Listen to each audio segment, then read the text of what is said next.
After looking at Pikachu's level, I went ahead and looked at Ash's Charizard. Now, in some cases, he gets some similarities with Pikachu. He doesn't have the entire record Pikachu has, but he does have the advantage of always being training. We know he goes to the Char-Pacific Valley, battles all the Charizards there, and thus he's undergoing constant training the whole time, which gives me a little bit better than sometimes Pikachu can do. So again, we're going to look at this from game logic. Charizard, Charmander, Charmeleon are all from the medium-slow experience class, which is where starter Pokemon are. And again, we're going to look at the moves as Charizard learns them, and what level they would suggest that he is up to that point. And this will lead us to some interesting places. Now, of course, again, the three types of moves that Charizard knows are moves he learns leveling up, like Flamethrower, Leer, Dragon Rage, Slash, and so on. And TM moves like Submission, most famously Seismic Toss. And then finally, the moves he can't really learn but was given in the anime anyway, like Tackle. One thing that we were able to do with Pikachu is look at evolutionary jumps by Pikachu's teammates. We can't really do that with Charizard, and the reason for this is Charizard knows some moves that are going to suggest that Charizard started off at a very high level from the beginning.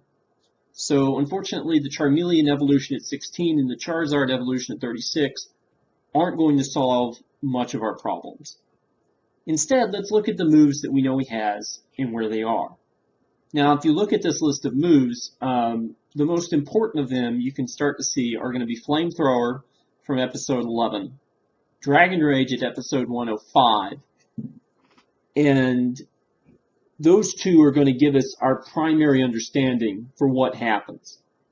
Here's the thing about Flamethrower at episode 9. Charmanders can't learn Flamethrower by TM in Gen 1. Breeding was not introduced as a thing in Gen 1. So by definition, Charmander must have been level 38 if he was able to use Flamethrower in his first appearance. And if that's the case, then his level 38 Flamethrower becomes one of our important places to go. We can also go to Fire Spin to get an idea of what kind of things or how fast he was going, and then Dragon Rage later on. And what, again, this Flamethrower attack suggests is that Charmander was already a high-level character when he was first captured. And that's going to pretty much color everything else that we do. Okay, now before with Pikachu, we looked at 3 different ways to try to figure out Pikachu's level. There's really only one of those that works for Charizard, and that is an episode analysis. Now, the nice thing about an episode analysis, or how much experience Charizard gains per episode, is because Charizard is constantly training, whereas it's not necessarily true that Pikachu is constantly training. Okay, the bad news is that, you know, there's the period of time where Charizard doesn't get a lot of use when he was disobedient.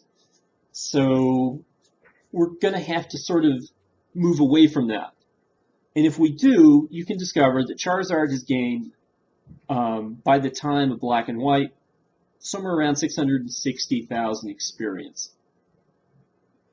This puts him at level 86, which is nice in the fact that it's close to his levels in Heart Gold for Red's Charizard.